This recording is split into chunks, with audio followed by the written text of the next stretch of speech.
अस्सलाम वालेकुम, welcome to Tech Art Board. Tech Art Board basically एक नया चैनल है जो कि ग्राफिक डिज़ाइनर्स के लिए बनाया गया है। मेरा नाम है अब्दुल रहमान और मैं एक ग्राफिक डिज़ाइनर हूँ।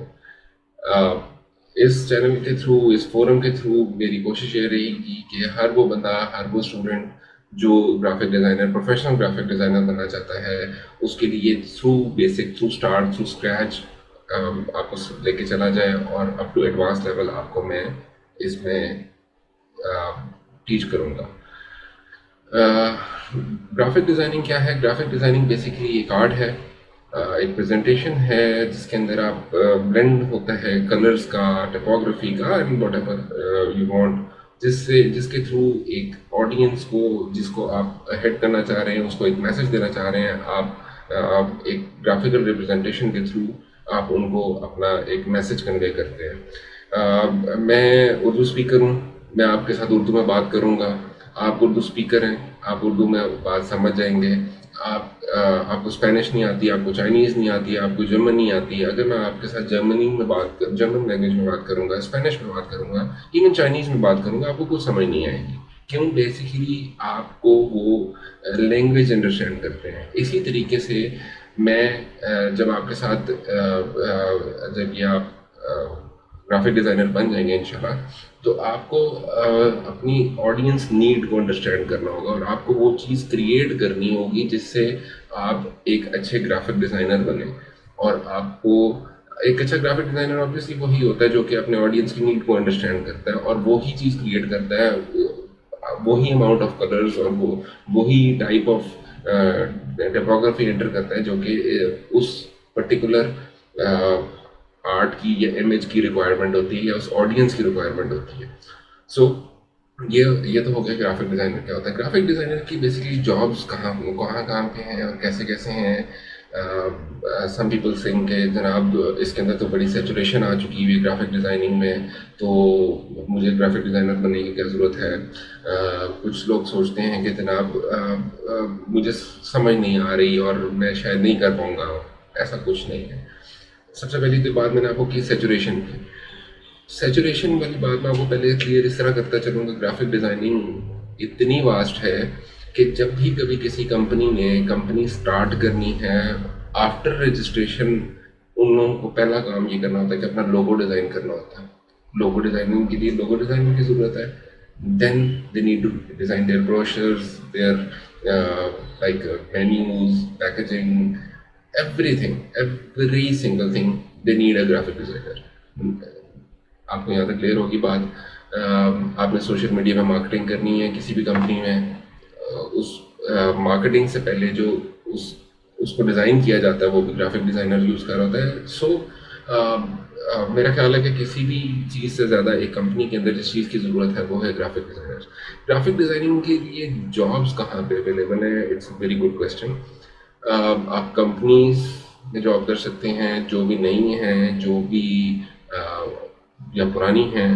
आप कंपोजिंग सेक्टर्स में जॉब कर सकते हैं, आप फ्रीलांसर्स बन सकते हैं। फ्रीलांसिंग के लिए बाय द वे पाकिस्तान माशाल्लाह stands on, after my last knowledge, third पे रिकग्नाइज कर रहा था अपने आप को, थर्ड पे स्टैंड कर रहा था अपने आप को वर्ल्ड ओवर फ्रीलांसिंग में। So you can become a freelancer. You don't need to go anywhere and put your CV and make your bosses there. आप घर पे बैठे, आप अच्छे ग्राफिक डिज़ाइनर बने, अपनी एक प्रोफाइल क्रिएट करें, अपने आप को सेल आउट करें ऑन डिफरेंट फ्रीलांसिंग फोरम्स। आप वहाँ से अपने लिए एक अच्छी इनकम सोर्स क्रिएट कर सकते हैं। So let's come to the topic. Topic is graphic designing. Graphic designing के अंदर जो मैं सॉफ्टवेयर आपको टीच करने जा रहा हूँ वो है एडोबी के। एडोबी बेसिकली पाकिस्तान के अंदर मोस्ट कॉमनली यूज सॉफ्टवेयर है फॉर ग्राफिक डिज़ाइनर्स। एडोबी के अंदर काफ़ी सॉफ्टवेयर included हैं like Adobe Photoshop, Illustrator and so, but we will start from Adobe Photoshop obviously। Adobe Photoshop basically क्या है और Adobe Illustrator क्या है, जो कि जहाँ से जो स्टेप वन है किसी भी ग्राफिक डिज़ाइनर्स के, इन दोनों में डिफरेंस क्या है, इलस्ट्रेटर कहाँ पे यूज़ होता है और फोटोशॉप कहाँ पे यूज़ होता है, इसके बारे में थोड़ा बताता चलूँ। एडोब फोटोशॉप जो है वो है पिक्सल बेस्ड या रास्टर बेस्ड। ये बेसिकली एक इमेज को एडिटिंग करने के लिए होता है। आपको मैं हूँ, जैसे अगर आपको मेरे चेहरे के ऊपर कोई चीज़ समझ नहीं आ रही, लाइक कोई दाग नज़र आ रहे हैं, कोई दाने नज़र आ रहे हैं, कुछ भी नज़र आ रहा है, आप उसको मेरी इमेज को वहाँ पे जाके एडिट कर सकते हैं। मैं अपने आप को लाइक सलमान खान देखना चाहता हूँ, मैं अपनी सलमान खान का चेहरा भी लगा सकता हूँ अपने साथ। खैर anyways, it's a part of joke. तो खैर, आप coming to the back to the topic, बात ये थी कि एडोब फोटोशॉप एक तो पिक्सल बेस्ड हो गया। उसके बाद इसके लिए इमेज एडिटिंग के लिए यूज़ होता है। बैकग्राउंड रिमूव कर सकते हैं आप, फोरग्राउंड रिमूव कर सकते हैं आप, मुख्तलिफ डिफरेंट इमेजेस को कलेक्टिवली ज्वाइन कर सकते हैं आप, कुछ भी what ever the need is आप कर सकते हैं फोटोशॉप पे। What is Illustrator? इलस्ट्रेटर के ऊपर आप लोगोज बना सकते हैं, because it's best vector based software. आप इसके ऊपर लोगोज बना सकते हैं, आप इसके ऊपर कंपनी के ब्रोशर्स बना सकते हैं, मेन्यूज ऑफ डिफरेंट होटल्स बना सकते हैं। So this is a basic difference between both software. तो मैं आपको टाइम टू टाइम मज़ीद बताता भी रहूँगा। Initially what is Photoshop and what is Illustrator, ये आपको एक अच्छी अंडरस्टैंडिंग के लिए बता दिया गया। So let's start our today's topic, Photoshop. आपके सामने ये आ रहा है फोटोशॉप का इंटरफेस, फर्स्ट फेस, जिसके अंदर मेरे कुछ रीसेंट डॉक्यूमेंट्स आ रहे हैं। रीसेंट डॉक्यूमेंट्स से हट के हम इस तरफ जा रहे होंगे, create new documents. Create new documents किसके लिए है और ओपन किसके लिए है? क्रिएट न्यू का मतलब है थ्रू स्क्रैच। अगर आपने कुछ नया स्टार्ट करने जा रहे हैं तो उसके ऊपर नया नया यानी क्रिएट न्यू यूज़ कर रहे होंगे। ओपन को लाइक मेरे पास अगर मेरी एक पिक्चर पड़ी हुई ऑलरेडी सेव्ड है कंप्यूटर के अंदर, तो मैं उसको ओपन करूँगा और उसके ऊपर काम शुरू करूँगा। सो ये कुछ आपके सामने टैब्स बनी हुई हैं, ये मेरे रिसेंट सॉफ्टवेयर हैं। ये सेव्ड की सेकंड ऑप्शन है। इस सेव्ड के अंदर वो है, लाइक मैं अगर आपके सामने मेरा ये पहला कस्टम सॉफ्टवेयर आ रहा है, पेज आ रहा है, जिसको मैं कहता हूँ 1000 बाई 500 का है ये पिक्सल्स का। इसको मैं मोस्ट कॉमनली अगर मैं यूज़ है तो यहाँ पे मेरे पास एक ऑप्शन आ रही है सेव करने की। इसको मैं सेव कर देता हूँ तो वो सेव 1 की जगह ए में लिख देता हूँ और सेव प्रीसेट कर देता हूँ। ये मेरी सेव्ड में मूव हो जाएगी। अब ये मैं जब भी कभी नेक्स्ट टाइम मैंने काम करना होगा तो मैं सेव्ड में आऊँगा और इसको पिक एंड चूज कर लूँगा। इसके बाद कई आपके पास ऑप्शन हो रहे हैं जिसके पास आपके प्रीसेट्स अवेलेबल हैं। प्रिंट फोटो के लिए different, print, art and illustration, web, mobile, film and video. Mobile के अंदर आपके पास काफ़ी variety of mobiles, iPod, iPhone 6, iPhone Android 1 और 2 pixels, iPad mini and so on so are available. So coming to the basics, like preset details के अंदर सबसे पहले तो आपका नाम आ जाता है। आपने अपना नाम क्या रखना है? देखें, रिसेंटली मेरे क्लाइंट कुछ डिफरेंट क्लाइंट्स आपको मिलते हैं। कुछ क्लाइंट्स होते हैं जिनकी अपनी अंडरस्टैंडिंग अच्छी होती है, कुछ क्लाइंट्स ऐसे होते हैं जिनकी अपनी अंडरस्टैंडिंग ठीक नहीं होती ग्राफिक्स के साथ। सो वो आपका बड़ा टाइम कंज्यूम करते हैं। They always go for redo, they always go for redo, not alteration, they always go for redo. So you have to reset, you have to rename your like her document का एक नया नाम रखें। उससे आपको confusion नहीं हो रही होगी। अगर आप डे फर्स्ट से ये आदत लेके चल रहे होंगे तो आपको कभी कंफ्यूज नहीं हो रहे होंगे। आप अपने फोल्डर्स बनाए कि कौन से क्लाइंट का कौन सा फोल्डर है, उस फोल्डर के अंदर कौन से स्टेप के ऊपर मैंने कौन सी इमेज को बनाया, कौन सा फाइनल इमेज है और कौन सा फाइनल लोगो है। तो इससे आपको कभी भी मुश्किल नहीं होगी। लेट्स से कि अगर एक क्लाइंट, अगर आप एक महीने में, एक साल में 200 क्लाइंट्स टच करते हैं और आपको तीसरे साल जाके वही पहले वाला क्लाइंट जो पहले महीने में मिला है वो आपको मिल गया है, तो आपको बड़ी अच्छी तरह से पता होगा कि कौन से फोल्डर के अंदर कौन सी फाइल को वो बेसिकली डिमांड कर रहा है। आपकी बेहतर अंडरस्टैंडिंग के लिए इसका लेट्स से नाम अभी हम प्रैक्टिस कर रहे हैं तो प्रैक्टिस इसका नाम मैं सेव कर लेता हूँ। उसके बाद आ जाता है आपकी, इसके अंदर बेसिकली जो फोटोशॉप होते हैं इसके अंदर कैनवस के ऊपर आप लोग कोई भी चीज़ इमेज ड्रॉ कर रहे होते हो। इलस्ट्रेटर के अंदर आर्टबोर्ड होता है। आर्टबोर्ड की फैसिलिटी फोटोशॉप पर भी अवेलेबल है। यहाँ पे आप चेक करेंगे तो आपको आर्टबोर्ड आ जाएगा। इसको अनचेक करेंगे तो इसका आर्टबोर्ड नहीं होगा। और जो इसकी बेसिक है, जो कि एक्चुअली कैनवस के ऊपर ये काम कर रहा था, आपका कैनवस पे वापस आ जाएगा। तो कैनवस ही के ऊपर हम कर रहे होंगे काम, आर्टबुक क्यों यूज़ होता है, कहाँ पे यूज़ होता है, वो भी आपको स्लोली एंड स्टेडीली पता लग जाएगा। देन आपकी विड्थ एंड हाइट है। विड्थ एंड हाइट को लेट से मैं कस्टम कर देता हूँ 1000 बाय 500। इसके अंदर मेरे पास दो तरह की ओरिएंटेशन है, portrait and landscape. Portrait and landscape को आप कब और कहाँ यूज़ कर रहे होते हैं, ये आपकी नीड के ऊपर डिपेंड करता है। आप समटाइम्स आप मेन हेडर बना रहे हो तो वहाँ पे आप लैंडस्केप यूज़ कर रहे होगे, जहाँ पे आप side of the web page भी यूज़ कर रहे होगे वहाँ पे आप पोर्ट्रेट बना रहे होंगे। इस तरीके से फिर उसके बाद आ जाती है आपकी resolution of the image. Resolution of the image normally मैं 72 ही रखता हूँ। क्यों? क्योंकि 72 ही यूज़ हो रही होती है। आप जो वेब पेज देखते हैं या जो एप्लीकेशन देख रहे होते हैं सारे में 72 ही यूज़ होती है। पिक्सल पर इंच या पिक्सल पर सेंटीमीटर, पिक्सल पर इंच ही ठीक है। उसके बाद इसके बाद कलर मोड आपके पास डिफरेंट आए थे, bit map, grey scale, RGB, CMYK and lab colours. मैं अभी RGB पे रख रहा हूँ और RGB ही यूज़ करूँगा और आपको आगे बता देंगे reason what should be the use of these different color modes। इसके बाद आ जाती हैं आपके पास 8 बिट, 16 बिट एंड 32 बिट के इमेजेस। 8 बिट ही आप नॉर्मली रख रहे होते हैं क्योंकि आप जितने भी वेब पेजेस वगैरह देख रहे होते हैं वो भी 8 बिट पे होते हैं। देन बैकग्राउंड कंटेंट, कैनवस का जो आपका कलर होता है वो उसको कहते हो बैकग्राउंड। कैनवस कभी भी आपका बैकग्राउंड कहलाएगा। एक दीवार है, एक दीवार के ऊपर मैंने कोई पेंट करना है, वो दीवार मेरा बैकग्राउंड है, वो मेरी कैनवस है। उस कैनवस के ऊपर रहते हुए मैं एक स्पेसिफिक एरिया को डिफाइन कर लूँगा अपने लिए कि मैंने इस स्पेसिफिक एरिया पे रहते हुए अपने लिए कुछ करना है या कुछ बनाना है, तो मैं उसको कैनवस कहूँगा।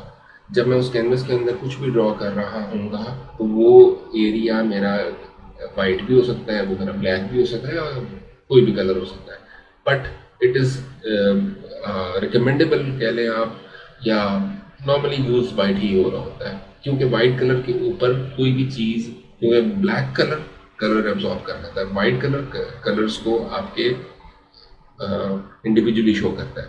तो हम वाइट ही बैकग्राउंड यूज़ कर रहे होंगे। Advanced option obviously advanced students के लिए हैं, लेकिन आपने इस चीज़ के ऊपर नहीं जाना क्योंकि अभी हम लोग स्क्रैच से स्टार्ट कर रहे हैं। तो शुरू करते हैं। क्रिएट किया मैंने और ये मेरे सामने एक इंटरफेस आ गया एडोब फोटोशॉप का। एडोब फोटोशॉप के अंदर आपके पास टॉप पे प्रॉपर्टीज़ होंगी, लेफ़्ट पे टूल्स होंगे, राइट के ऊपर जो आप लेफ़्ट पे टूल यूज़ कर रहे हैं उस टूल से रिलेटेड टॉप के ऊपर आपके पास बेसिक प्रॉपर्टीज़ आ रही होती हैं।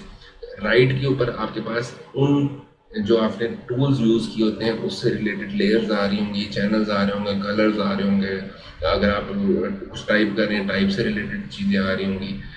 ये सारे पैनल्स आप रीशफल कर सकते हैं, कभी भी इसको उठा के कहीं पे भी रख दें, जिधर आपका दिल करता है रख देते हैं।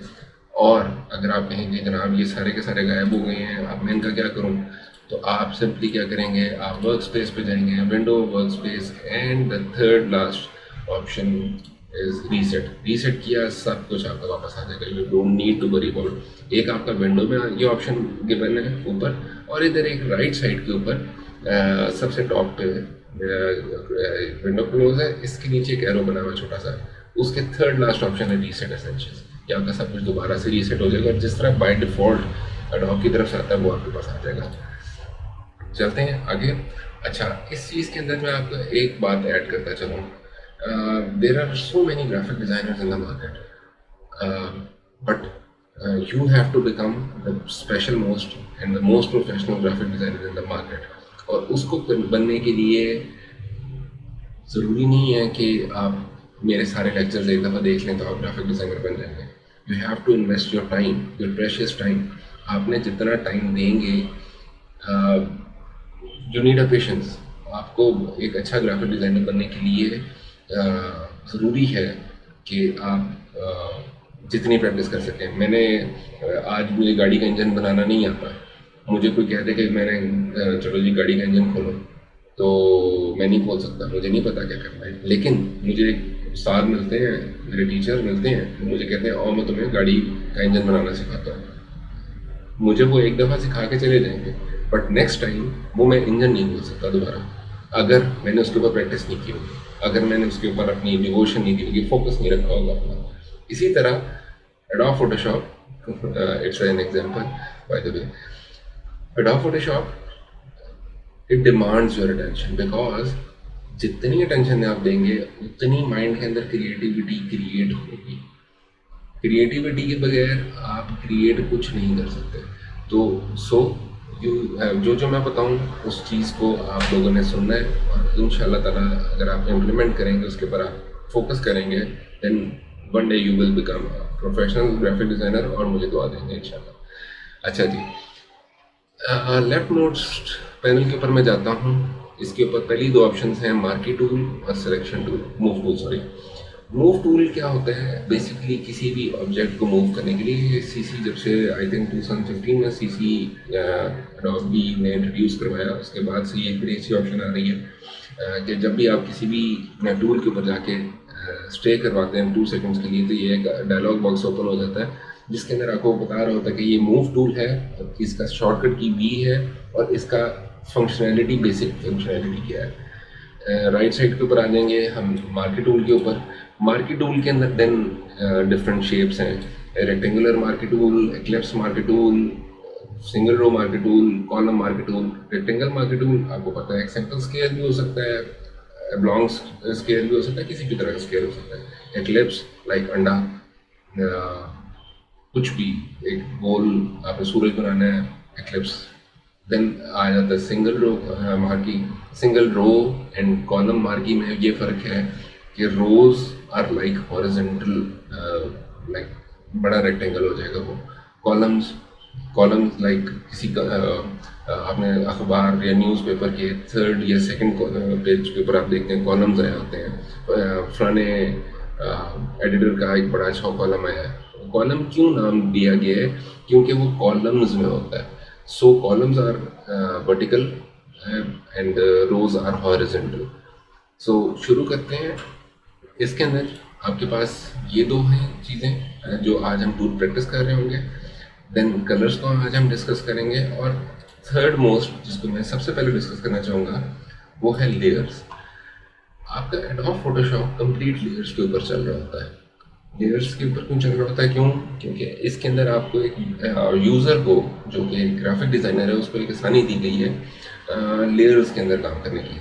मैंने आपको इस तरह एक दीवार की एग्जांपल दी कि मैं उसके ऊपर एक कैनवस डिफाइन कर दूँगा। कैनवस तो डिफाइन हो गया, बट उसके ऊपर मैं कैनवस के ऊपर जो जो कुछ ऐड करता चला जाऊँगा वो मेरा उसी कैनवस के ऊपर रहेगा, तो मैं कुछ भी बाद में एडिट या रिमूव नहीं कर सकूँगा। ठीक है, बट अगर मैंने उस कैनवस के ऊपर लेट्स से एक ट्रांसपेरेंट लेयर और ऐड कर दी, कोई शीशा लगा दिया और उसके ऊपर मैंने कुछ और बना दिया, तो वो मेरे कैनवस के ऊपर आ जाएगा।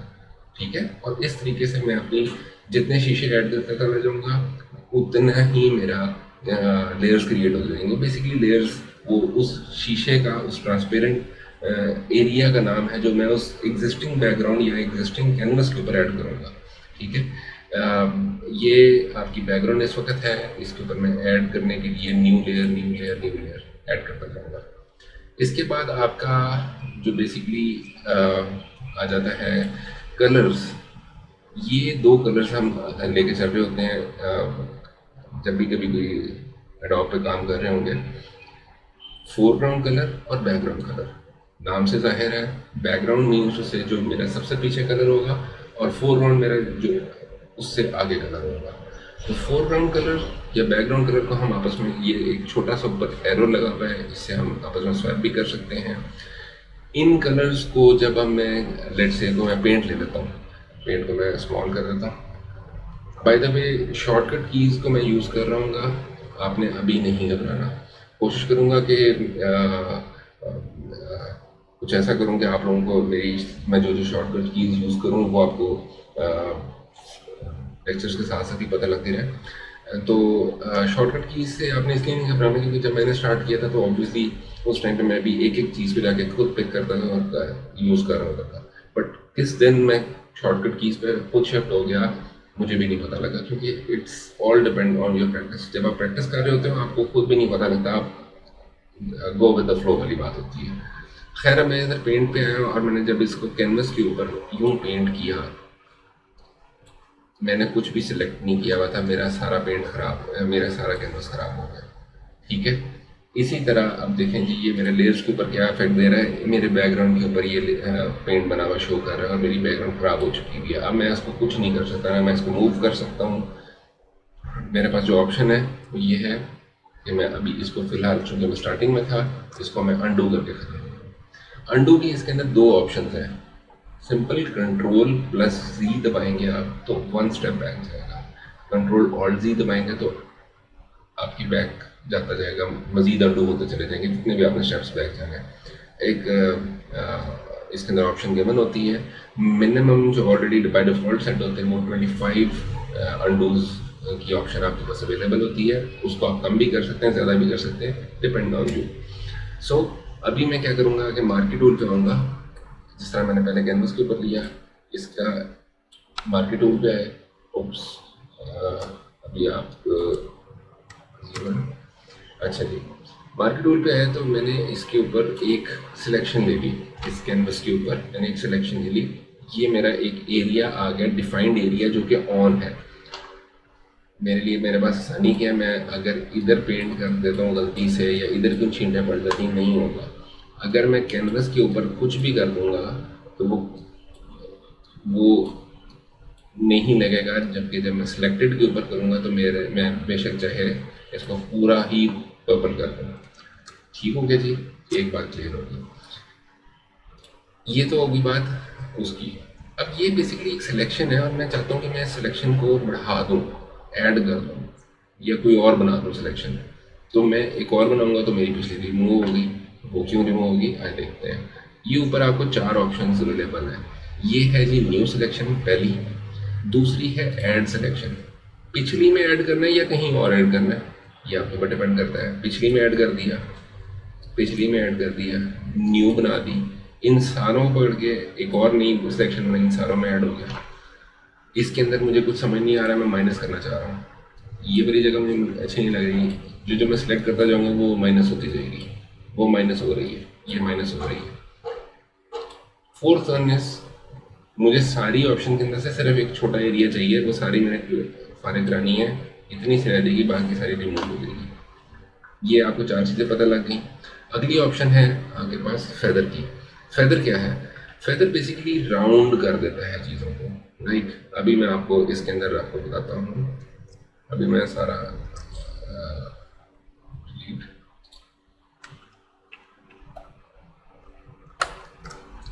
अच्छा जी, अब मैंने लेट से इस वक्त एक सिलेक्शन बनाई, ये बिल्कुल आपके सामने स्केयर आ रही है। इसके बाद मैं फेदर ऐड करता हूँ इसके अंदर, लेट से 100 का। एक और ऑप्शन बनाई, सॉरी एक बनाई न्यू सिलेक्शन बनाई। ये मेरे पास मैंने फेदर दिया हुआ 100 का, तो राउंड हो गई है। इसको मैं 50 कर लेता हूँ, कम राउंड हो जाएगी। इसके बाद मैं इसको 20 कर लेता हूँ फेदर को, तो ये उससे भी कम राउंड हो जाएगी। ये बेसिकली आपको राउंड कर रहा होता है। और इस सारों को मैं मिला देता हूँ तो ये एक नई शेप क्रिएट हो जाती है। ठीक है जी। इसके अंदर अब मैं कलर फिल करना चाह रहा हूँ, तो मेरे पास 2 कलर इस वक्त ऑप्शन आ रही है। कलर्स आपके पास बहुत अवेलेबल हैं, बट इस वक्त जो आपने फोरग्राउंड और बैकग्राउंड को चूज़ किया हो वो ये 2 कलर आ रहे हैं। इस कलर को मैं चाहता हूँ कि जनाब वो इसके अंदर ऐड हो जाए, इस कैनवस पे नहीं, इस स्पेसिफिक सिलेक्टेड एरिया के ऊपर। तो मेरे पास ऑप्शन है जनाब, यदि ऑल्ट बैक स्पेस करूँगा तो मेरा फेदर दिया हुआ था, उसकी वजह से मेरा थोड़ा सा इस तरीके से इमेज आ रहे हैं आगे। अब ऑल्ट बैक स्पेस करते हैं तो ये आपके फोरग्राउंड कलर को फिल कर देता है उस सिलेक्शन के अंदर। अगर मैं यहीं पर रखते हुए कंट्रोल बैक स्पेस कर दूंगा तो वो मेरे बैकग्राउंड कलर को फिक्स कर देगा। आई थिंक यहाँ तक आपको क्लियर हो गई है। अब चलते हैं हम आगे, इसको हमने 0 कर दिया। अब आगे चलते हैं। इसके बाद आपको उम्मीद करते हैं 2 पहली चीज़ों को पता लग गया, मूव टूल और मार्केट टूल का, और आपके कलर्स का, और इधर से आपका लेयर्स का। मैं कोई भी रैंडम इमेजेस मैंने जो डाउनलोड किए वहाँ से इमेज उठाया, ड्रैग और टॉप पर ड्रॉप किया, तो ये मेरा न्यू इमेज खोल देगा। ठीक है। अगर मैंने वही इमेज उठाया और मैंने एग्जिस्टिंग डॉक्यूमेंट के ऊपर जाके ड्रॉप किया तो वो मेरी एक और तरीके से आ जाएगी चीज़। अब मैंने बेसिकली आपको ये क्यों किया है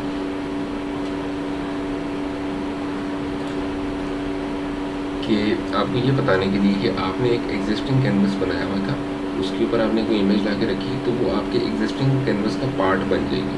but on the panel side मैंने एक न्यू डॉक्यूमेंट देना था, उसको मैं यहाँ से ओपन करके न्यू करके ले आता, एक अलग बात थी। लेकिन मैंने यहाँ पे ला के ड्रॉ किया तो वो मेरी एक और उसने बना दी है। ठीक है, अच्छा जी। अब जब ये बन गई है तो मैं इसके अंदर सिलेक्शन लेता हूँ। लेट से मैं इसके अंदर ओवल मार्क ही ले लेता हूँ, एक्लिप्स मार्क, सॉरी एक्लिप्टिक। इसको मैं सिलेक्ट करता हूँ। अब मैं जो मैंने एरिया अपनी पिक्चर जो मैंने ली थी, डाउनलोड की हुई थी, ये मैंने unsplash.com से डाउनलोड की, जहाँ पे स्टॉक इमेजेस पड़े होते हैं, आप लोग भी वहाँ से डाउनलोड कर सकते हैं। वहाँ पे उसका बेनिफिट क्या है वहाँ से स्टॉक इमेजेस लेने का, कि वहाँ पे thousand and thousands of stock images पड़े हुए हैं, आप वहाँ से डाउनलोड कर सकते हैं। और unsplash.com आपको कभी भी इस चीज़ के राइट नहीं लेगा आपसे कि जनाब आपने क्यों उसको यूज़ किया, इवन कि आप उनको कमर्शियली भी यूज़ कर सकते हैं। अच्छा जी, अब मैंने जब ये इस जगह पे सिलेक्शन की और मैं इसके अंदर एक कलर फिल करता हूँ जो फोरग्राउंड कलर का है, वो मेरे उसके अंदर आ गई। अब मैं ये चाहता हूँ कि ये इस तरह ना आए, जबकि इसके साइडों पे आ जाए, कैनवस के अंदर आ जाए, मगर इसके अंदर ना आए। तो मैं इनवर्स कर लूँगा, कंट्रोल शिफ्ट आई भी कर सकते हैं। मैं गए सिलेक्ट के अंदर, फोर्थ ऑप्शन है आपके पास कंट्रोल शिफ्ट आई हमने वहाँ से किया। अब बीच की जो मैंने सिलेक्शन की हुई थी वो वहीं पे रह गई, उसके अंदर का एरिया कैनवस का ब्लैंक एरिया है। जो मैंने कंट्रोल शिफ्ट आई किया वो उसके साइडों पे सिलेक्शन चली गई, बाकी कैनवस सेलेक्ट हो गया, सिर्फ उतना एरिया सेलेक्ट नहीं हुआ। अब मैं देखें इसके अंदर भरता हूँ तो देखें आपके पास एक लाइक टिश्यू बॉक्स और फ्रेम, एनीथिंग एल्स, उस तरीके से आपके पास आ गया। आपके पास ये आज के दो टूल्स, इन कलर्स, लेयर्स, ये आपके पास दो चीज़ें आ चुकी हुई हैं। मेरा पहला लेक्चर काफ़ी लंबा गया है, कोशिश करूँगा कि छोटे करूँ, लेकिन लेक्चर्स के ड्यूरेशन के ऊपर मत जाइएगा। लेक्चर्स के अंदर मेरी कोशिश ये रहेगी कि आपको हर उस चीज़ को, हर उस एरिया को टच किया जाए जिससे आपकी लर्निंग हो, आप कॉन्सेप्चुअल ग्राफिक डिज़ाइनर बने और जल्दी बन के जिस भी ऑर्गेनाइजेशन में या जिस जगह पे भी फ्रीलांसिंग करें, चाहे जो मर्जी करें, अपना नाम रोशन करें और पाकिस्तान का नाम रोशन करें। इंशाल्लाह ताला आपको फ़ायदेमंद रहेगी। और जल्दी न्यू वीडियो के साथ मिलते हैं। और लाइक करें, सब्सक्राइब करें, शेयर करें दूसरों के साथ, और पूरी वीडियो देख के डाउनलोड करके नहीं देखें, ऑनलाइन देखिएगा। इससे आपका भी फ़ायदा है, मेरा भी फ़ायदा है। Thank you very much.